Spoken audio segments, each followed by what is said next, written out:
देखो, विवरणकार, विवरण ग्रंथ के रचयिता विवरणकार ने 6 प्रश्न इस अहंकार के संबंध में, या अहम प्रत्यय, अहंकार मतलब अहम प्रत्यय के संबंध में उठाए हैं। क्या? पहला, 6 प्रश्न उठाए हैं। क्या है? पहला, अहंकार का उपादान क्या है? दूसरा, अहंकार का निमित्त क्या है?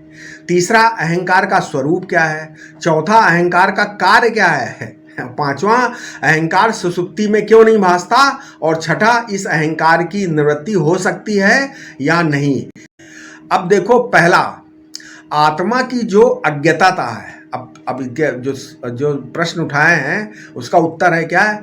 देखो, पहला क्या है? आत्मा की जो अज्ञातता है वही इस अहंकार का उपादान है। ठीक है। दूसरा क्या है प्रश्न का उत्तर? उसकी जो ज्ञातता है स्वयं प्रकाशतया, वो अहंकार का निमित्त कारण है। तीसरा, इदम और अनिदम की ग्रंथि ही अहंकार का स्वरूप है। चौथा, उसका कार्य क्या है? अहमिदम ममेदम भाव, मतलब मैं हूं, ये मेरा, ये भाव उसका कार्य है अहंकार का। और पांचवा, अहंकार सुषुप्ति में क्यों नहीं भासता?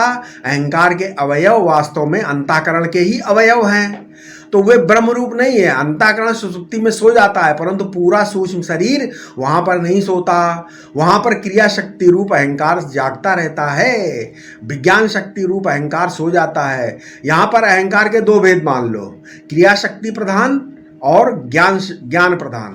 देखो, क्रिया शक्ति प्रधान अहंकार जागृत, स्वप्न, सुषुप्ति, समाधि आदि सभी अवस्थाओं में कर्मेंद्रियों एवं शरीर के भीतरी अंगों की क्रिया के लिए उत्तरदायी रहता है।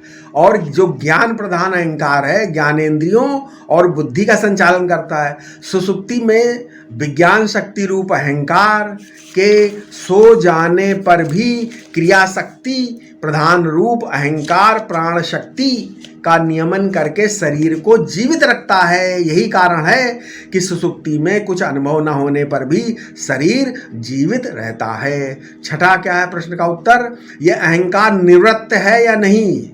अहंकार की निवृत्ति हो सकती है या नहीं?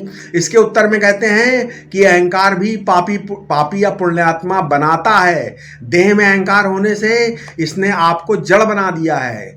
इसने जब चित और आनंद से पृथक करके सत्ता को देखा तो ये जड़ के रूप में भासने लगी, और जब उसने उस जड़ के साथ तादात्म्य किया तो वो स्वयं जड़ रूप हो गया।